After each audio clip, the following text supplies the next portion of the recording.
Welcome, I'm your host Kenny, and you're listening to Social Sleuth. Today I am joined by Dr. Loren Gaudet, an assistant teaching professor at UVic.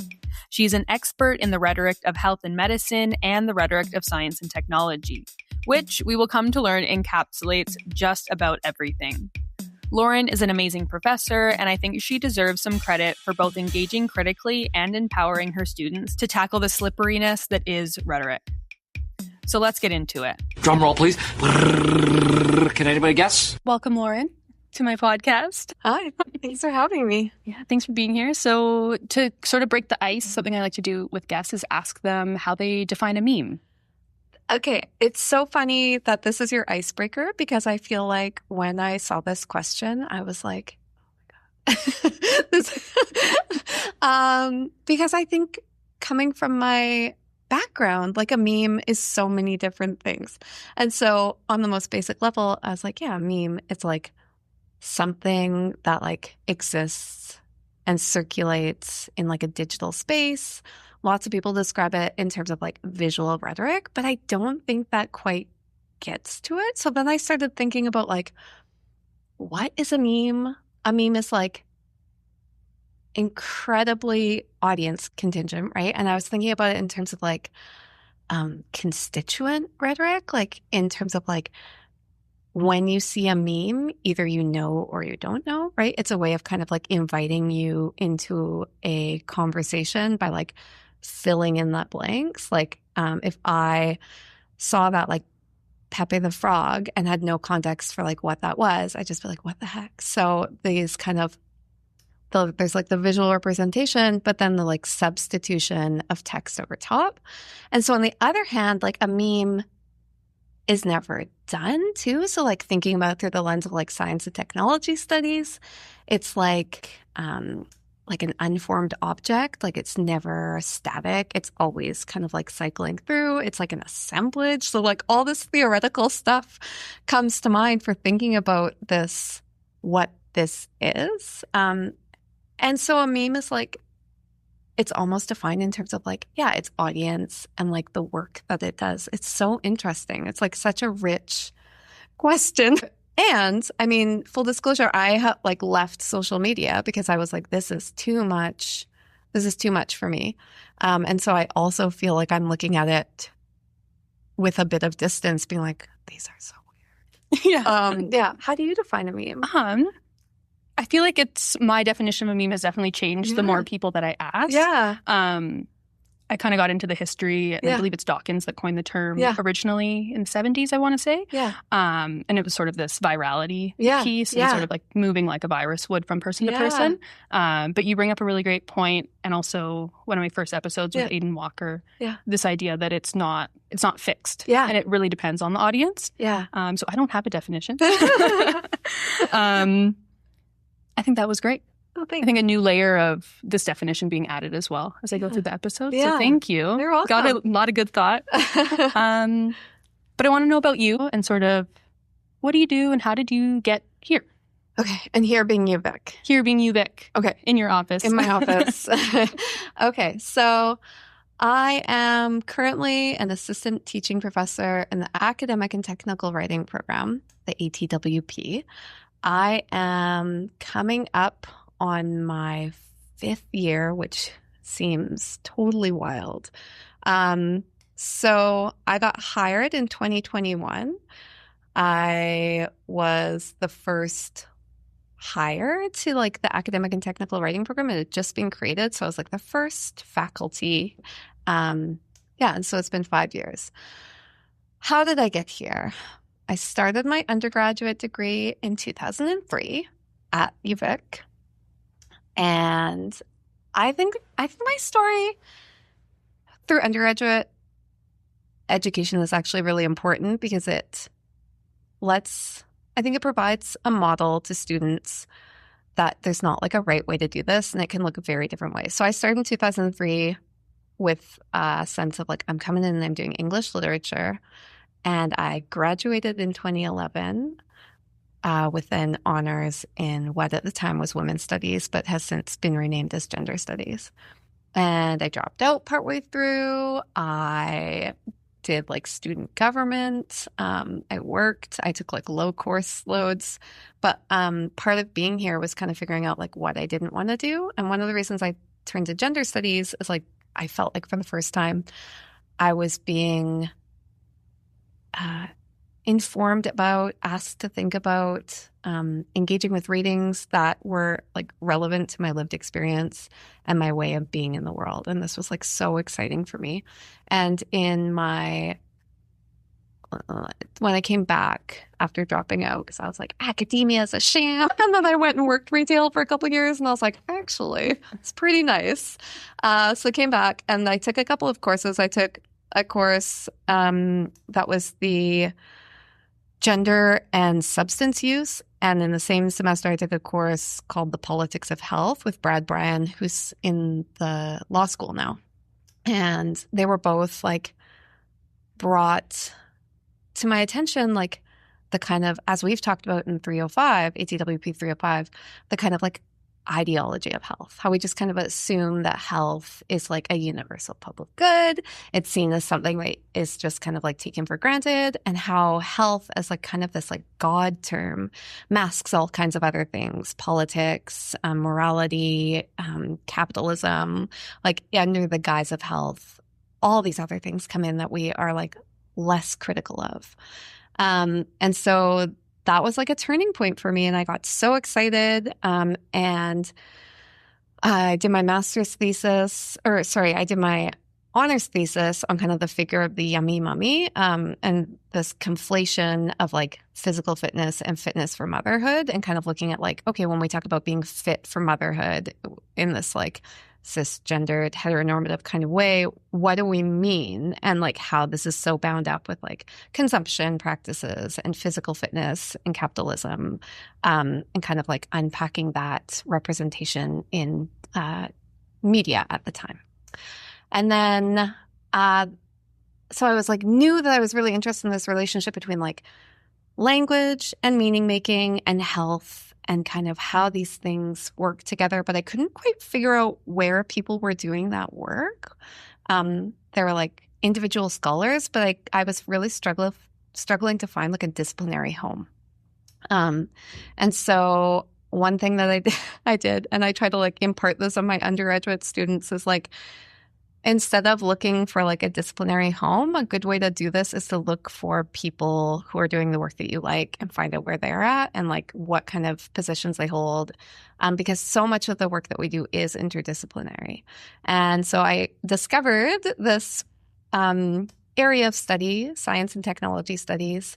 And I did my master's at York University in science and technology studies, which was amazing. It was like interdisciplinary and critical thinking and like so much collaboration. And I did my master's thesis on Canada's first mental illness awareness week. And I did some archival research to be like, what was happening? How did this come to be? What are the kind of like conditions of possibility out of which this public service announcement kind of came into being? And so by digging through the archival records and looking at meeting notes and funding documents, I found out that perhaps unsurprisingly, this Mental Illness Awareness Week was like initiated and sponsored by, in conjunction with the Canadian Psychological Association.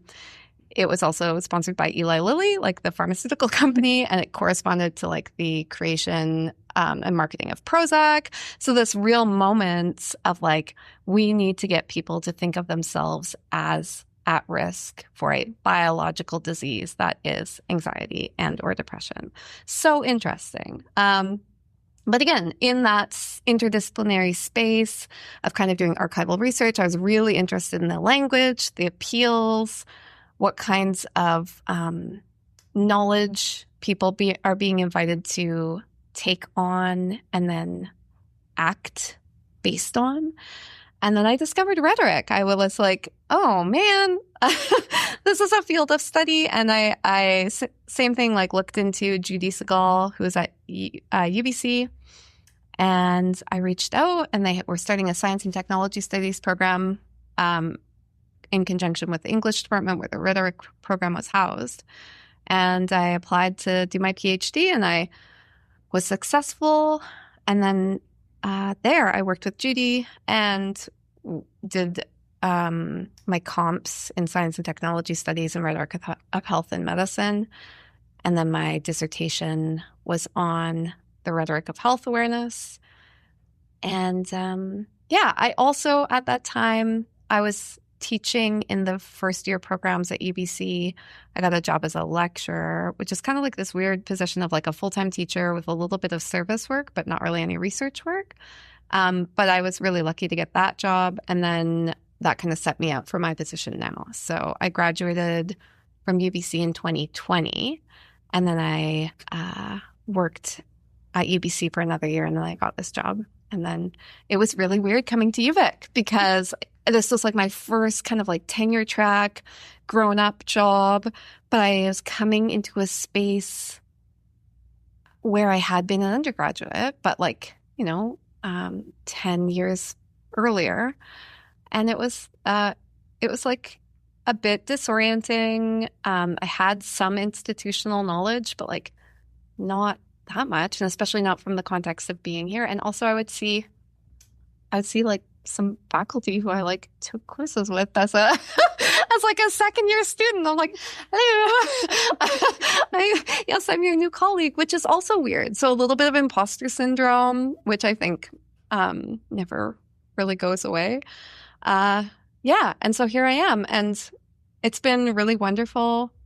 I created the ATWP 305 course, the Rhetoric of Health in Medicine, because one thing that I noticed after coming from UBC, where there was like an established rhetoric program and a real science and technology studies presence, and I taught multiple courses, undergraduate and graduate courses in like rhetoric of health, rhetoric of science.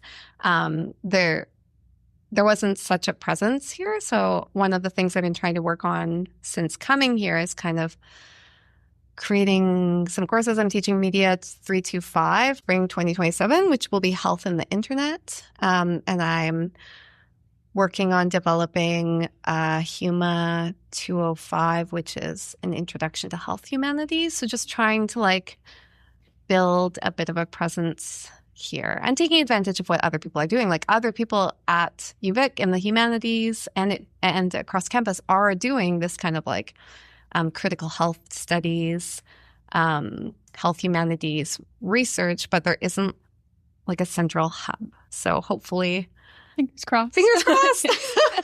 Yeah. So I think that's an amazing story. Definitely a relatable one, at least to myself, of not taking just 4 years to do your undergrad, and just your advice of looking for people that do something that you can imagine yourself doing and then kind of going from there. But thank you for sharing. You've talked a little bit about your thesis throughout your education. And then with the work that you do now, I wondered what you wish people knew about your work. Yeah. Because it's kind of can be hidden behind academic doors in a lot of ways. Sure. Yeah. I guess, what do I wish people knew about my work? I think it's still difficult to find, again, like an academic home because it is so interdisciplinary, because like the rhetoric of health and medicine as a like field is so young, comparatively speaking. Like the kind of creation of this field as something where people like had developed like an academic identity around it is like started in the 2000s. So it's like relatively... it's like a baby. Yeah. And so I think one of the things is when people hear about it, trying to, like, I study health, but it's not with the intended outcome of like, it's, again, in the language of kind of like the rhetoric of health and medicine stuff, it's not like applied research, right? Like I'm not interested in like making things more effective or kind of like,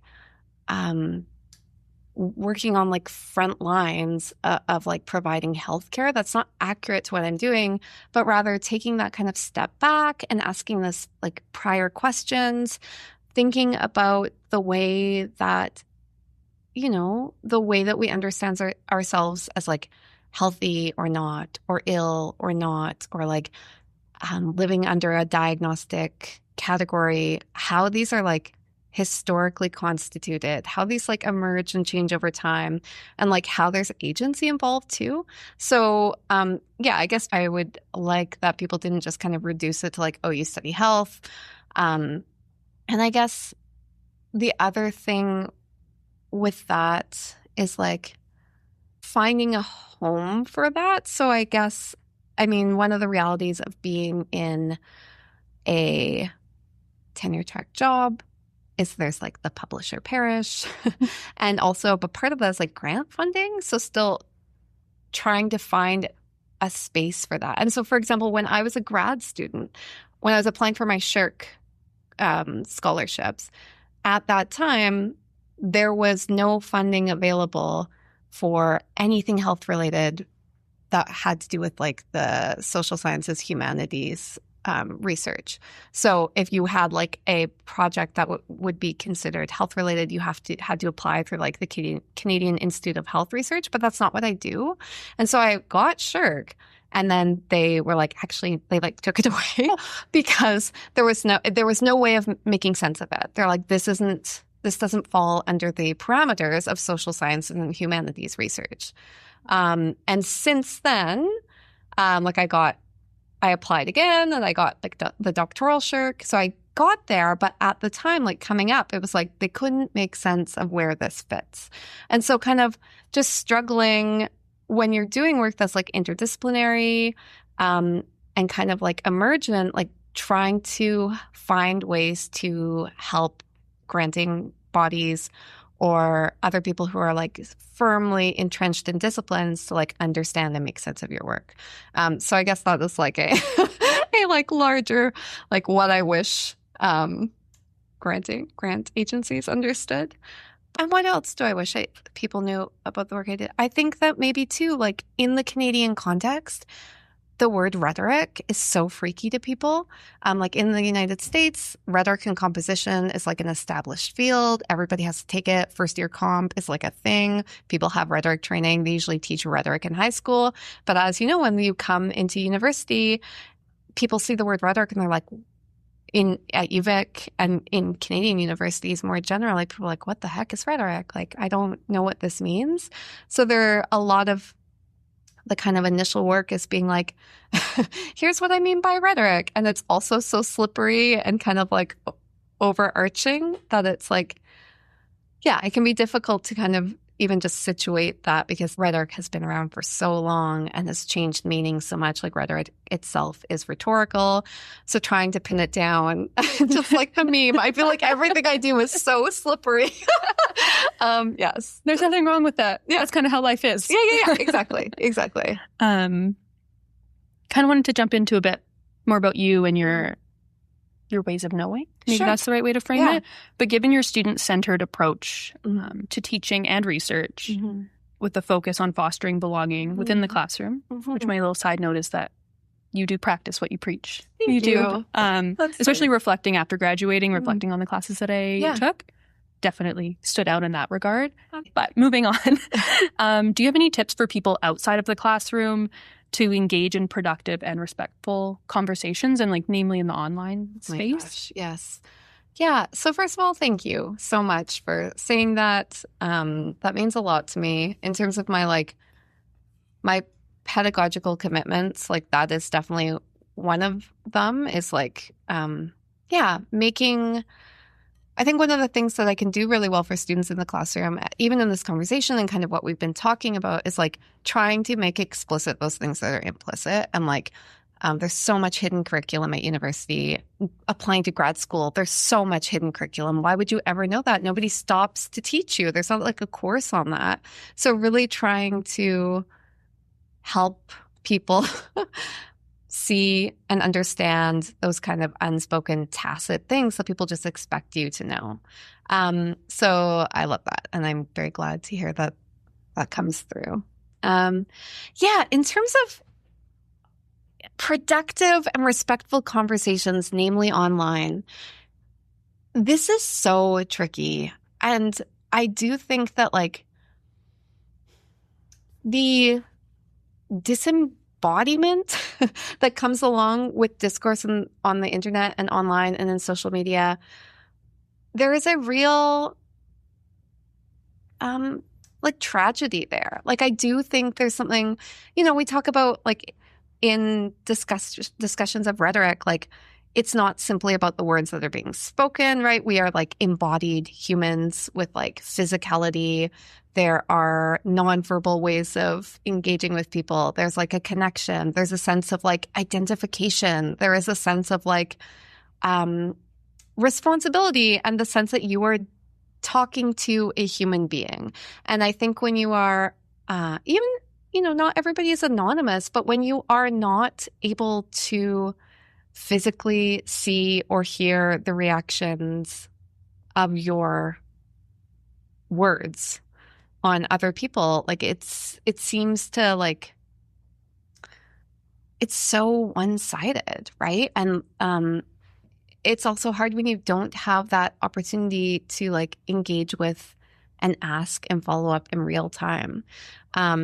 So I would say, I mean, it's hard because on the one hand, this question itself presupposes that you're interested in having a productive and respectful conversation. That's a good point. Which I think, unfortunately, that's not what a lot of people are here for. A lot of people, it seems quite selfish, right? Where they've got this feeling, this rage, this reaction, and they need to do something with it, and they need to be validated, or they need to like defend themselves or like speak out, but without a sense of what, like the fact that that's then going to be read, consumed, seen by other people. I think that like there's a disconnect there. There's like that initial kind of knee-jerk reaction that is so kind of guttural and immediate that there's not that sense of like, oh man. And then once it's out there,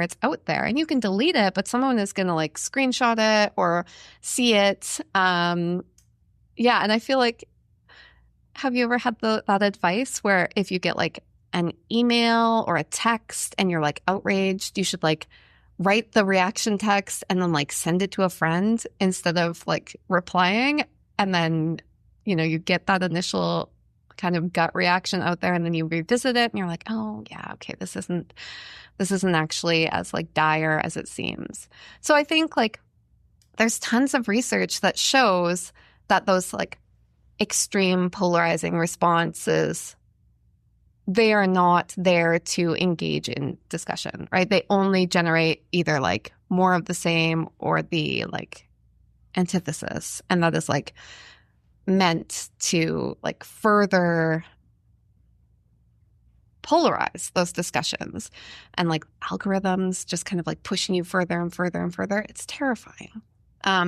So I think if people want to have like meaningful and respectful conversations, number one, you should move them offline. I feel like reach out to people and like set up meetings one-to-one or organize discussion forums, but like remind yourself that like these are communities of human beings with people embodied, physical, with like stories and histories, and not just like usernames, because it's so easy when you dehumanize people or objectify them or simply like look at their avatar to think this happening only on this space. And I think a lot of harm is done there. And so, maybe get offline. That's a totally valid answer. As soon as I had read it out loud too, I was like, there's a loophole here. We can just not do it. But I mean, so one thing that we read in 305 is that there's the person who is a TikToker, and she is partaking in COVID trials. And every time she posted something that was like on an extreme in response to people who are like anti-vax, and kind of entrenched those like political views, all of a sudden, all kinds of conversation broke down. It was just people firmly in their camps. But as soon as people approached it, like from a place of like curiosity, vulnerability, genuine like interest, or like going in with an attitude of like, I am curious. I would like to know something. But so often that's not the purpose. And then of course people then just get like those echo chambers of like people reaffirming and reasserting. So you're so deeply steeped in these like discourse communities or like these vernacular rhetorics of just like that just keeps being reaffirmed as your reality. It's so hard to break out of that. It's scary. It is. And again, like I really try to not spend time in those spaces because I don't think it's productive. Yeah, I that's think fair. And I think there's not a lot of argument for it being productive. No. Yeah. So do you spend a lot of time online? I do. Yeah. For this, maybe like for research ways. But like on social media. Yeah. Not in these bubbles. Yeah. I've curated an algorithm of memes and cats and things of different variety. Yeah. I even feel like, Kenzie, like I don't think I would do well even having like a podcast where people could like rate or review or add comments. For myself, like every year you get like student evaluations of learning or course evaluations, and the comments that again are anonymous. It's hard. I feel like having anonymous comments is like, it's good because it like allows people to, especially where there's a power dynamic, but it's hard to receive feedback without an opportunity for further discussion. And I feel like especially if you are like a podcast who is monetized and you're responsive to this group and you're like taking these concerns or feedback seriously, getting feedback is really hard. And especially if you're putting so much of yourself into this, that kind of like line between like, this is my professional job and this is the feedback I'm getting versus like, this is like who I am. I feel like I don't think I would do well. And so I haven't gotten to that point where I am either monetizing or receiving any sort of external feedback just from people in my immediate life, face to face, or people that I interviewed face to face. Which is nice because then you can talk it out, and feedback is great for improving or doing little tweaks. Yeah. But it's scary. Yeah. Yeah. The first couple episodes, it's like, people going to be mean? Totally. Did I sound dumb? Yeah, absolutely. Yeah. But yeah. So it's just sort of finding that balance of like the risk reward for the different things. Absolutely. Yeah. I think that's a very good point, is that those conversations don't necessarily need to happen online. Yeah.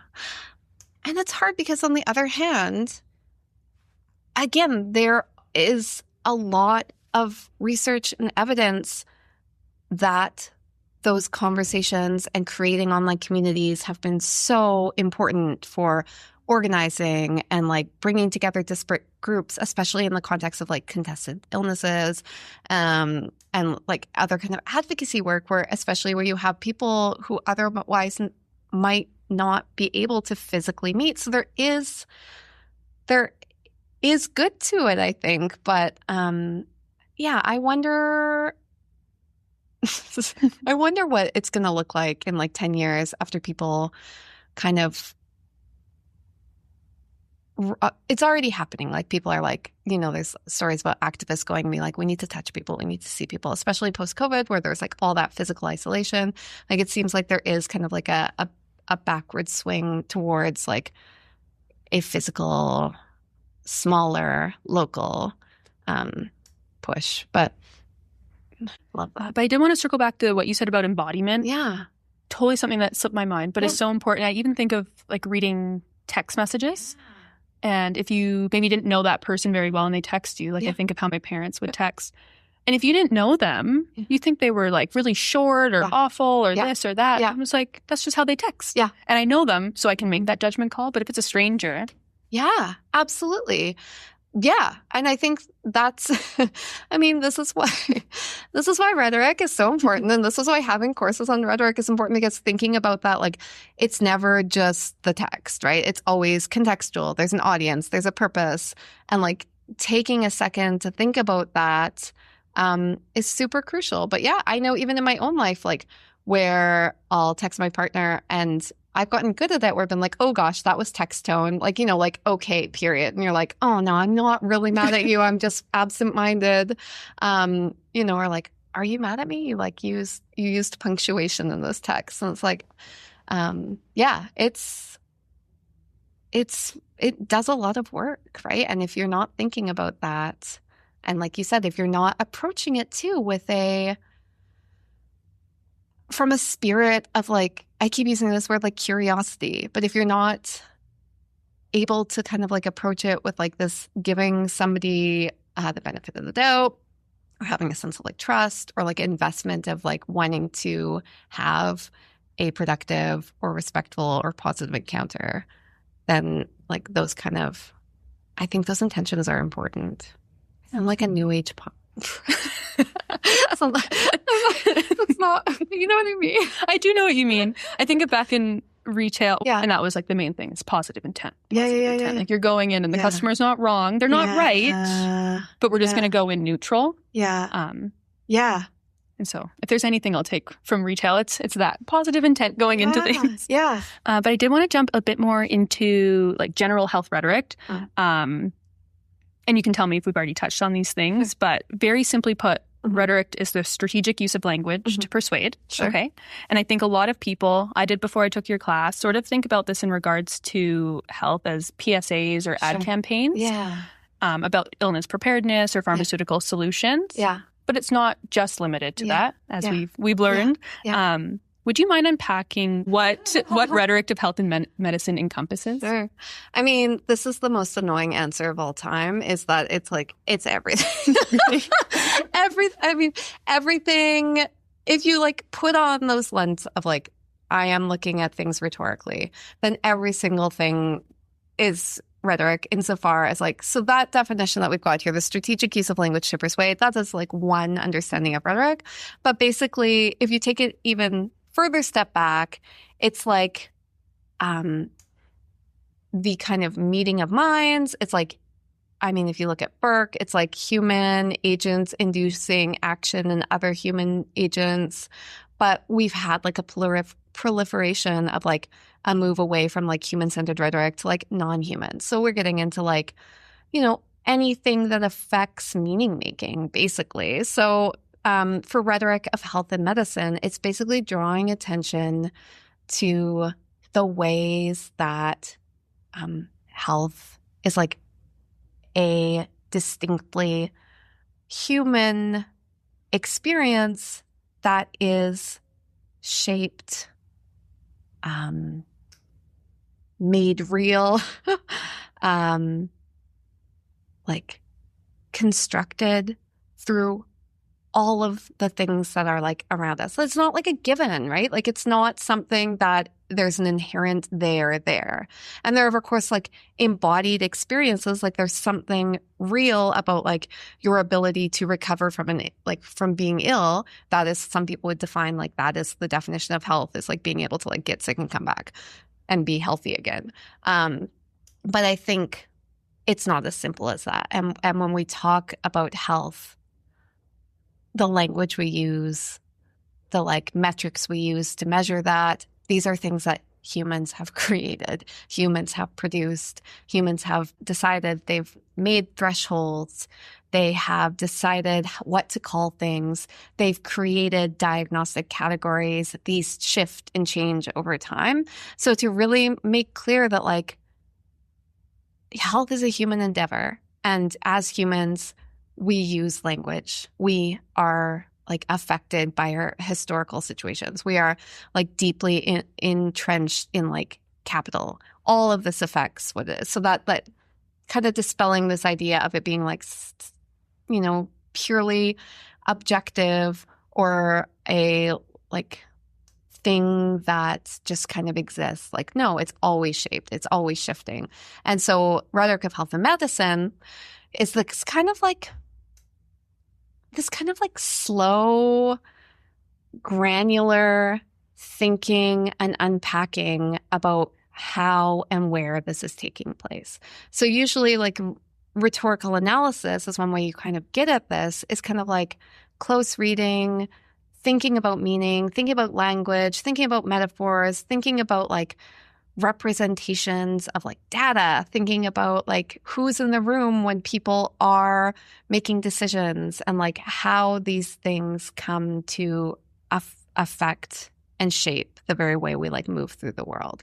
And just kind of trying to, it's like critical thinking, right? It's like thinking and unpacking and like second guessing everything and asking like at the most basic level. I love this one from Segal. That's like at the most basic level, like who is persuading whom of what and what are the means of persuasion? And in that case, like persuasion has such a bad rap because it makes it sound like it's like people being underhanded or deceitful or slippery or manipulative, like, right? Like people are trying to like pull one over on somebody, like snake oil type things, but that's not it. It's like every single encounter, even if it's like an encounter with yourself, is a moment where like language is used to make sense of something, to do something, to make meaning, to induce action.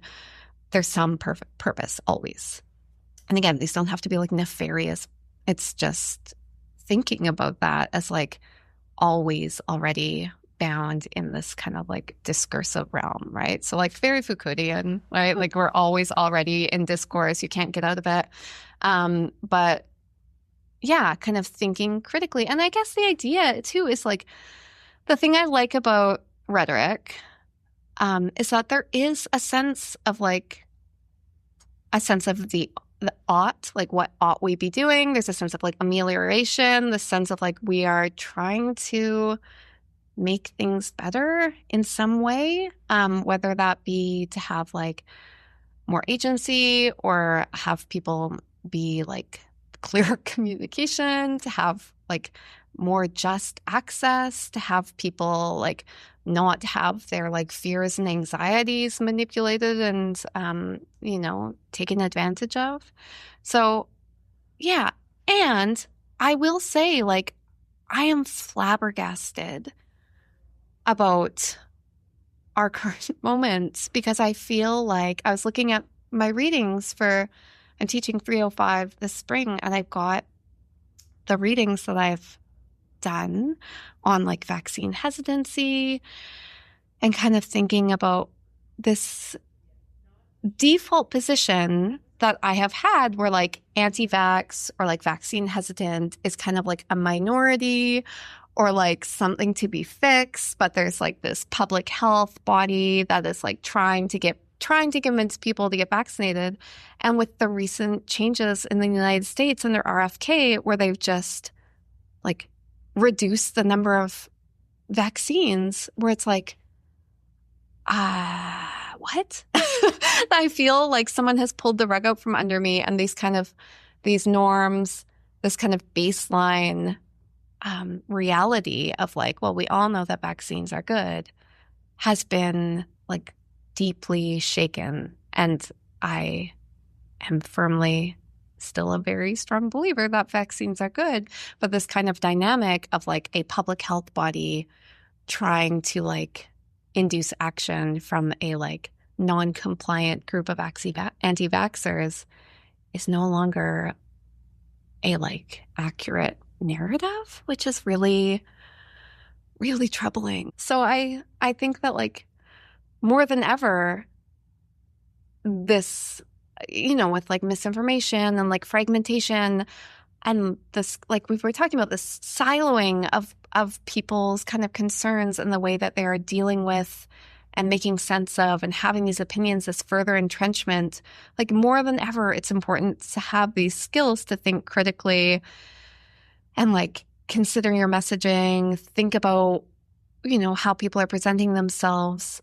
But we are at this real moment. Like I do think that the kind of deterioration of public trust in like big S science during COVID, where you had like repeated failures of persuasion and like,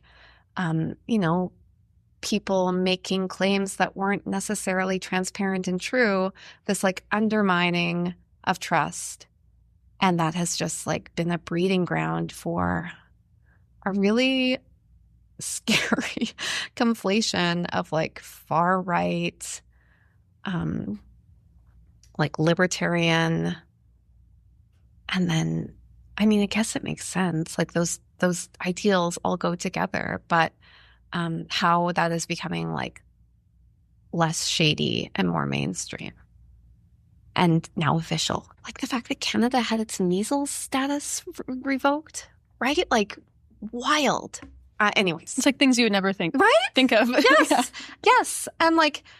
And those kind of assumptions that I just have about like this, you know, these are values that are shared.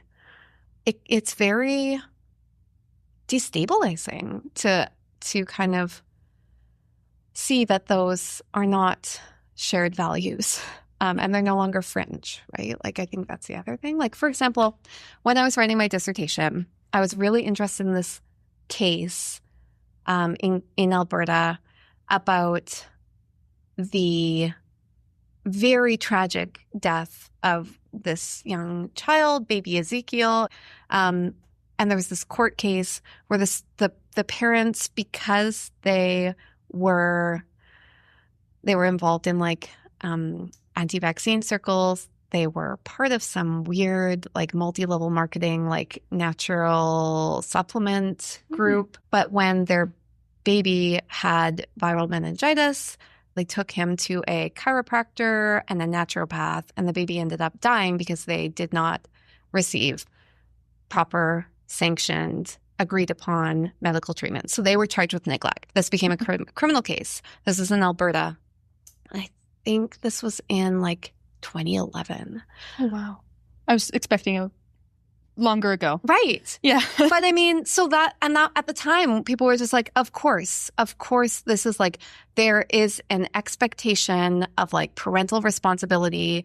And so in my dissertation, I was like, health awareness not only tells us what we're supposed to be aware of, but like what we're allowed to be aware of, like legally. Like in this case, this is an instance where the like health awareness, the like practices, the procedures, the like experts in this like baby Ezekiel family, this is like an unsanctioned kind of health awareness. This is not allowed.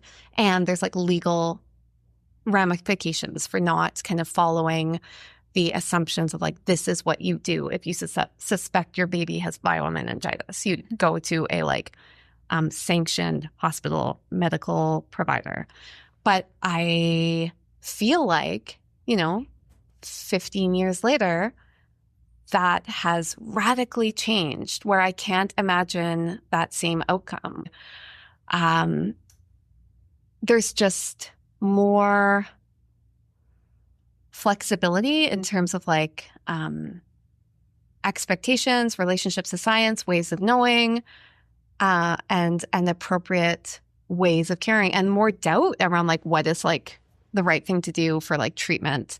Anyways, it's really interesting and troubling. The other thing I think I was going to say, going way back to this question about what I wish people knew about my work too, is it's scary to be critical of health discourses. And I feel like I'm having to also constantly be like, I'm not critical of like science. I'm not critical of like evidence-based medicine. I am not, if I'm like thinking about the rhetorics of like vaccine hesitancy, that's not me saying like, let's throw this out, right? And this is something that people have struggled about with science and technology studies, right? If we're thinking critically about science and like scientific knowledge and the protection, that doesn't mean you're like anti-science. And so there's an anxiety about your work being taken up and used in ways that are like not in line with your values as well. Does that make sense? You know Absolutely. what I mean? I was even thinking of there's a paper that I wrote for your class about, we looked at the COVID-19 like print material, a poster and looking at those. And it was about the like lack of transparency of the risk for babies to receive the COVID-19 vaccine. Yeah. And so even like drafting it up on my Substack and putting it all in, going through it, like making sure this represents me. And just because it's critical of a poster about vaccines Yes. doesn't mean that it's necessarily critical about vaccines and everyone should come after me. Exactly. Yes. Or vice versa. Yes. No matter which Yes. which silo you find yourself in. Yeah. And Yeah. it can be tricky, even Yeah. though what you're doing is really trying to peel back a layer Yeah. to hopefully have better Yeah. outcomes or at least a better understanding. Yeah. And I think it's hard. Like, it's hard in this environment and this kind of climate that we find ourselves in where everything is so polarized. And there is a kind of assumption that like critical or critique means like anti or against. But that's not what critique is. It's just not the thinking same thing. It's not the same thing. It's like taking it seriously and understanding it and like engaging with it and like adding to it. Those are all like signs of respect, I suppose, in many ways. And so there is this kind of fear of being like, no, like I get my kids vaccinated, right? Like that sort of thing. Yeah. So there is that kind of anxiety about like concerns about where you might be lumped in too, because that has like tangible effects. I think it'd be really interesting too to look like at the baby Ezekiel, that example. I don't know too much about it, but that was 11 years ago. I think it was 2024. Yeah. There was a baby and the family that had an Amber Alert called for the family because they had removed them from the hospital. So I just wonder too, like, where do they find that line with like the legality side? Yeah. And then do you only wait till it gets to a certain point before persecuting? Like, things have obviously changed since 2011, but not changed that much. It's true. And I feel like your point is well taken, because I also think, Canada is not the U.S. yet. I know. And so there is a divide. There is something too, which is, again, another reason to study this, is because national borders shape realities too, right? So it may not be accurate to say that same sort of like persecution wouldn't happen again in the same place, but you could imagine it not happening, say, in, I don't know, like a red state in the U.S. So yes, I think that is well taken. And I do think, actually, while watching what's happening in the States, there's kind of a way, as Canada has often does, like defines its national identity in relationship to this, that there is kind of like a bolstering of like, well, this seems maybe a little extreme. And so maybe I'm hopeful for like kind of attitudes towards public health, and like we haven't changed our vaccination. So yes, but it's really interesting. Yeah. It's crazy stuff going on in the world. I know. Like another scary point too is that like with this, like you see the news and then you see this, there's both that, like maybe some people will jump into the national pride of like, we're not like them. We don't do that. We follow public health. Yeah. But then if you see it and it's like a beacon and it calls to you. Yeah. Yeah. There's also that sort of. Yeah. We could go on all day. That's the fun part about rhetoric. I know. And it's hard because on the one hand, so last year I taught 305. And so you were with me 2 years ago. Is that right? Yes. Yeah. And so last year I was teaching this class in the context of like the tariffs. And I was like, at the beginning of class of our term together, I was like, let's just watch. Like, this is not a course on like nationalist rhetoric, but like this is happening. Let's pay attention to when we see this kind of like constituent rhetoric of like, we are Canadian in a way that we have not seen in a long time. This like resurgence of like national pride. And so we started tracking this throughout, and how so much of it was like in opposition to, and we had like a whole string of like, I started noticing in the grocery store, like Canadian flags next to everything, like just this like real presence and visibility. That was a real like moment. And I feel like it's kind of like slowed down a little bit, but this kind of, think about the figure of like the Canadian flag and this idea of nationalism in like during COVID with like the Freedom Convoy, like the truckers, like how nationalism was like taken up and represented in a particular way. This is like two very different kind of mobilizations of nationalism, same imagery, but like a different kind of exigence, I suppose. So again, it's like it gives us information about like, again, what is seen as like appropriate, like polite and like acceptable things to rally around, and what is seen as like to one side. But so these like comparing these kind of moments of nationalism using that same thing, it just depends on like the existential threat, I suppose. It's very interesting. We live in very strange times. And so back to back, like so close, like almost butting up against each other. Yeah. And the other thing that we talked about in this class too, is that with the rise of like a Canadian nationalism, we also had this kind of like, it really put to test commitments of like truth and reconciliation too, because I feel like there was like after the report came out and there's like this move to reconciliation and kind of people are like critical of the like Canada as like a ongoing site of like genocide and colonization. And then with this kind of like existential threat from the US, this kind of just got pushed to the side too. This kind of real kind of ugly moment of like where people's priorities are too and kind of commitments. So it's been like rather disappointing to see the kind of priorities and how these are in tension, I feel like, very much. So it's been interesting. And then you've talked about it a little bit, but how does this bridge, like the health and rhetoric studies, bridge into the rhetoric of science and technology? Right. I would think they'd be like very overlapped. Yeah. Okay. So so rhetoric of health and medicine, again, we'll talk about like disciplinary stuff, which is kind of silly, but so rhetoric of health and medicine has like its own kind of like scholarly association. It has its own journals, but there's also a larger umbrella, like the Association for this study of the rhetoric of science, technology, and medicine. So those are kind of like a larger umbrella set of concerns. And then within that, there's everything from like people reading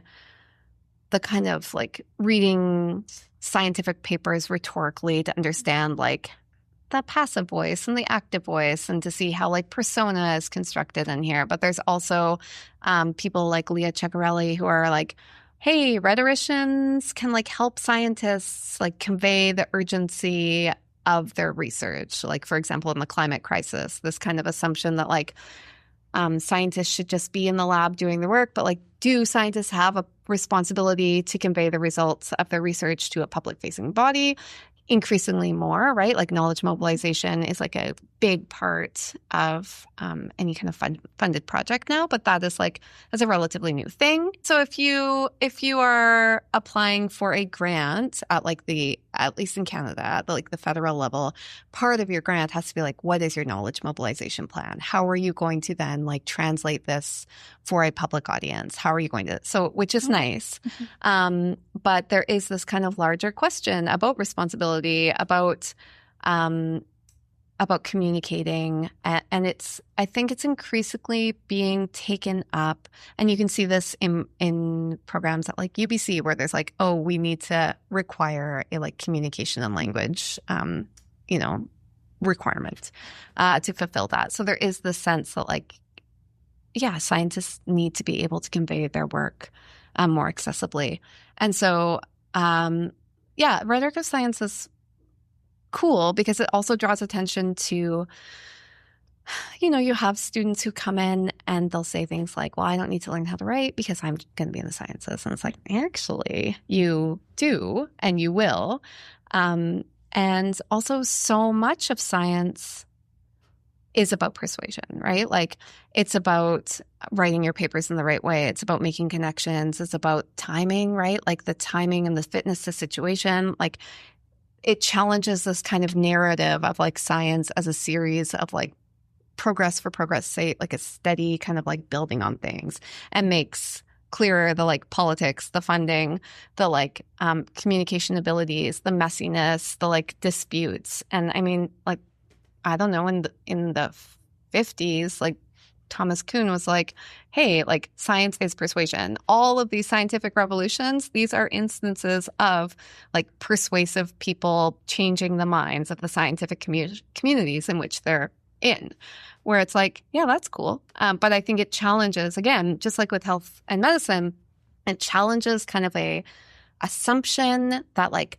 science is somehow, and like science is somehow like an objective reflection of reality. And we're simply like discovering nature's secrets. And like, that's what it is. And it's like, no. Like there's stuff like there, but like what we are doing is deeply human. And kind of just like reminding everybody that. And again, that's not to say that that means that it is like bad or wrong, but trying to instill in researchers, scientists, that there is a responsibility there in terms of like everything from like communicating your work to like where your funding is coming from and the priorities, and like just reminding people that like this is, again, historically, economically, geographically bounded and contextual, and thinking about the way that language plays a role in that. And it's and how language affects and makes meaning, right? Like there's this beautiful paper from Emily Martin from the 80s now, like the 1980s, where she analyzed a reproductive textbook and basically how she was like, in this description of reproduction, the like female egg is like an entirely passive thing where the sperm is like dynamic, agential, determinative, and how this like the metaphors that we use to convey seemingly like objective scientific facts are replete with like values. And in this case, like incredibly sexist, misogynist values about just like the docility, passivity of women and like the like virility and like creative life force of men. So it's so silly. It's so silly. And when you stop to look at that, they're like, that's in a textbook. And you're just like, and people are reading that like, okay, and then this is the way it is. And then they share it. Yeah, exactly. They raise their kids with that same language, and it goes on. Exactly. So, yeah. It reminds me of my favorite line that usually gets a sigh, but everything's made up. And it doesn't mean it's not real, but it is made up. I mean, I say that in my class all the time, like, or like things can be more than one thing at once, right? Like something can be true and something else can be true, and those can be in conflict with each other. Like, there's more than one thing happening. Yeah. That's okay. All the time. All the time.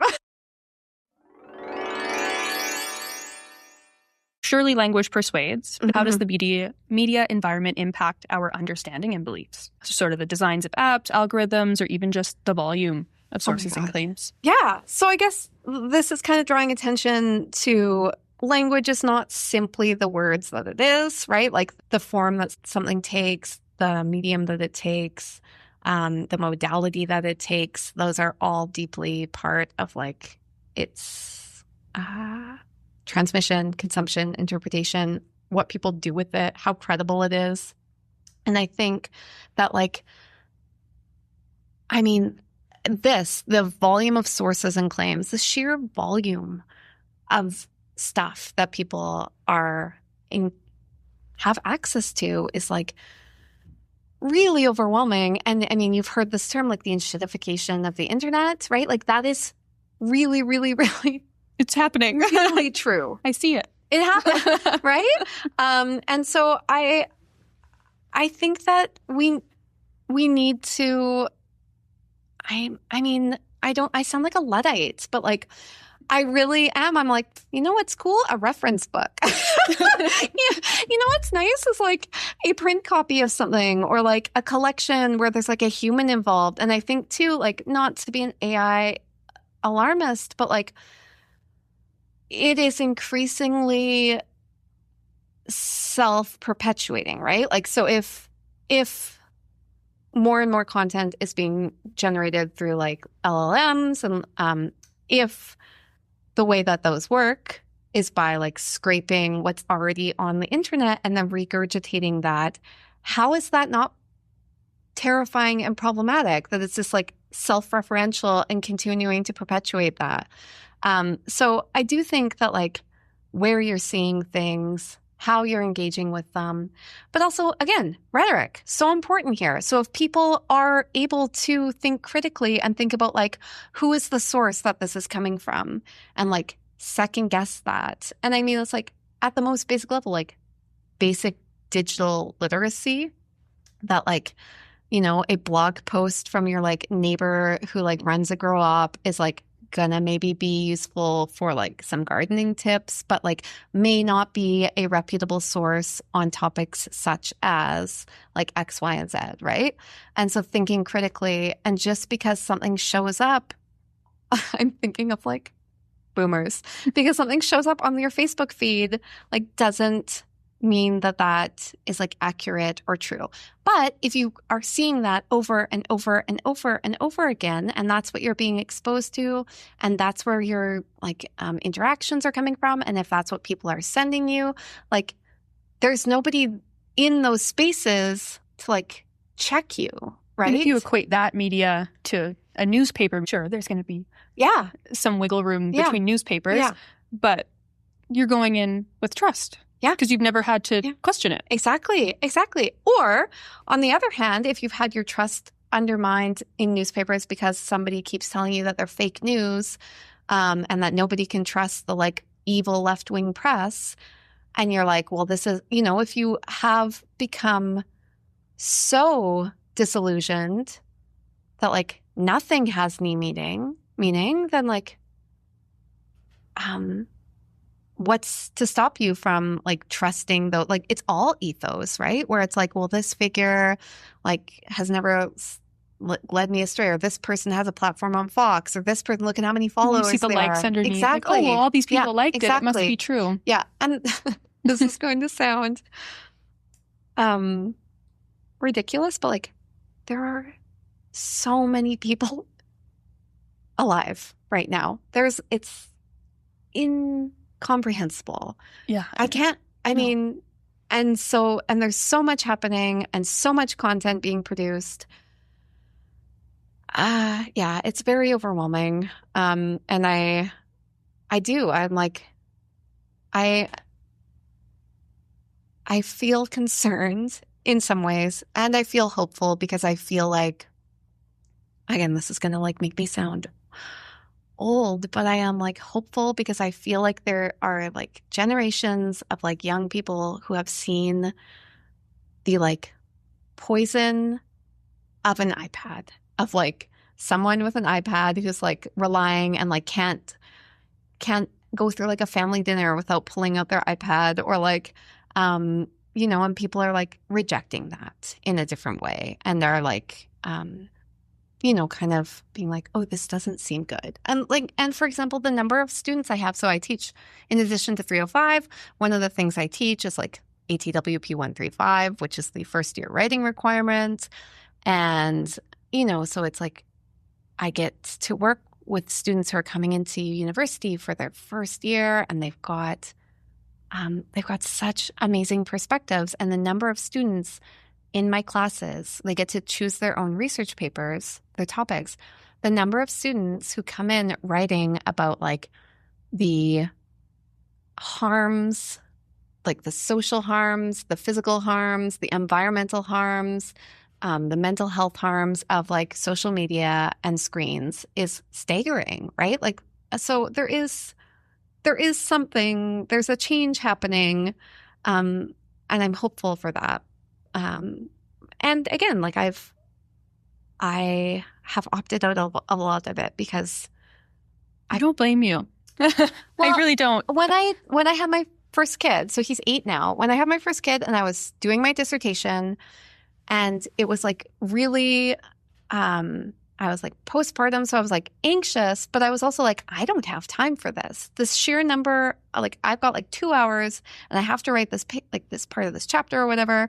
I can't be like refreshing whatever and like keeping an eye on that and doing this. Like I just can't do it. And so I chose to step away, and the amount of time that I clawed back for myself was staggering. Like I didn't realize how much time, you just take out and like scroll.